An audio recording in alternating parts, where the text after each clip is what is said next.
Perintah Kaisar Naga. Bab 2. Apakah keluarga geng benar-benar seperti itu? Dev mengernyitkan keningnya, dia tidak menyangka Sanshan akan tega melakukan hal seperti itu. Pada saat dia ditangkap, Sanshan masih menangis dan berteriak histeris dan mengatakan kalau dia akan menunggunya bebas, lalu menikah. Kenapa jadi seperti ini? Dev bertekad menemui Sanshan untuk meminta penjelasan. Tapi pada saat itu, pintu rumah mereka digedor dengan keras, sangat kuat, sampai pintu itu pun sudah hampir hancur. Mendengar suara pintu digedor dengan kuat, wajah Selin memucat, dia kelihatan sangat takut. Dev kebingungan melihat ekspresi wajah Selin. Ibu, siapa itu? Tidak usah kamu pedulikan, cepat masuk ke dalam kamar, dan jangan keluar. Selin mendorong Dev masuk ke dalam kamar, dan mengarah ke pintu dengan wajah yang gelisah. Pintu baru saja terbuka, sesosok pria botak yang membawa 4-5 bawahannya yang terlihat sangar melangkah masuk.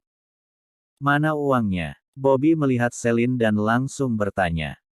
Tuan Bobby, sudah saya siapkan, sudah disiapkan, Selin terus mengangguk, dan meraba-raba kantong hitam yang ada di sudut.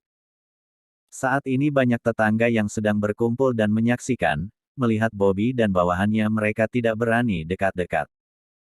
Beberapa bajingan ini terus datang setiap bulannya untuk menagih, benar-benar memaksa orang untuk mati. Iya, sama sekali tidak berperi kemanusiaan.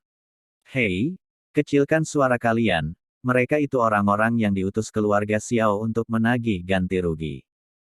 Beberapa tetangga berkumpul dan berkata dengan marah, namun tidak ada satupun yang berani ikut campur.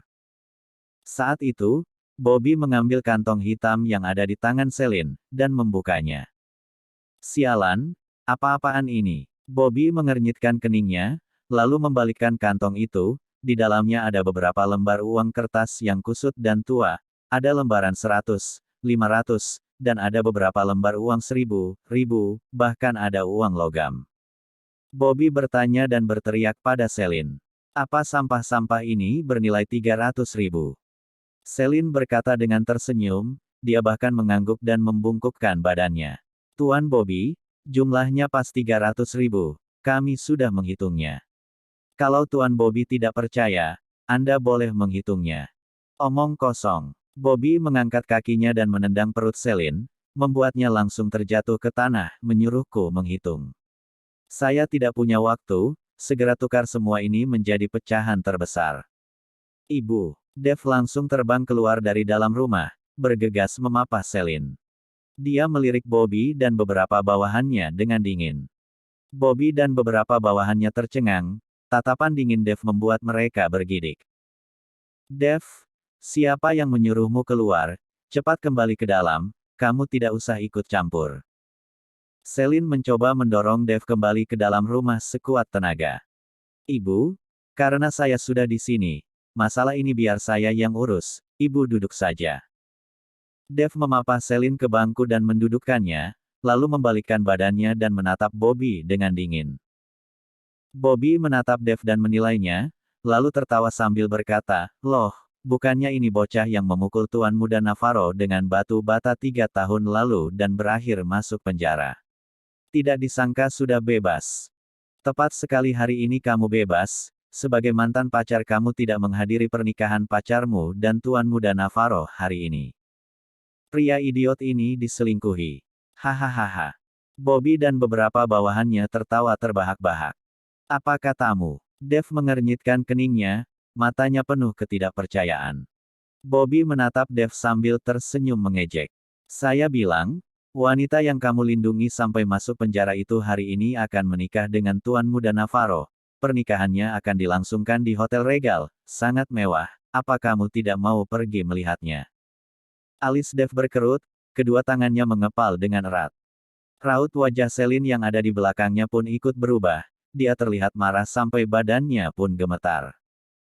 Bagaimanapun putranya Dev masuk penjara karena melindungi Sanshan, tidak disangka wanita itu malah berpaling dan menikahi musuh. Berlutut, dan minta maaf pada ibuku. Dengan begitu saya akan membiarkan kalian hidup. Kilau dingin melintas di mata Dev, tubuhnya dipenuhi dengan aura pembunuh. Suhu di sekitar mereka seolah turun beberapa derajat, membuat tawa di wajah Bobby dan yang lainnya sirna.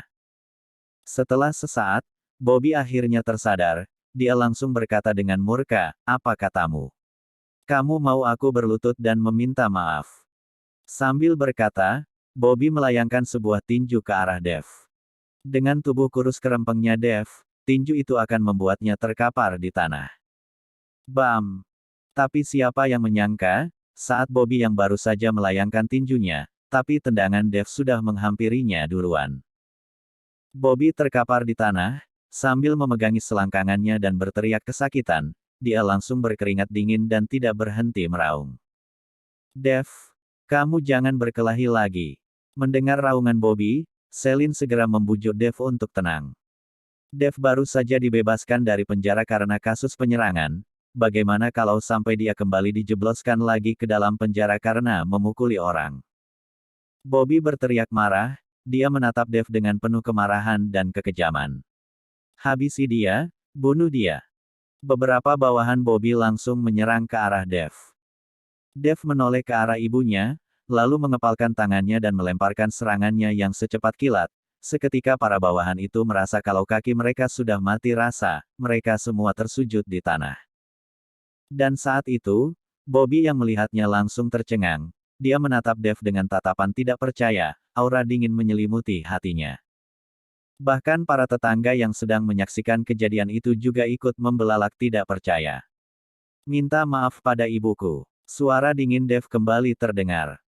Bobby ragu-ragu sesaat, tapi saat dia melihat tatapan mata Dev yang dingin, mau tidak mau dia berlutut. "Maaf." Bobby dan beberapa bawahannya meminta maaf. Hanya dari sini, Dev mengibaskan tangannya. Dia tidak ingin membunuh orang di depan tetangganya, dan ibunya sendiri, dengan kemampuannya, membunuh preman kecil seperti mereka hanya semudah menjentikkan jari. Bobby yang dipapa oleh bawahannya menatap Dev dengan penuh kebencian, dia terlatih-tatih dan merasa sangat tidak puas, tapi Dev sama sekali tidak takut pada pembalasan dendam Bobby.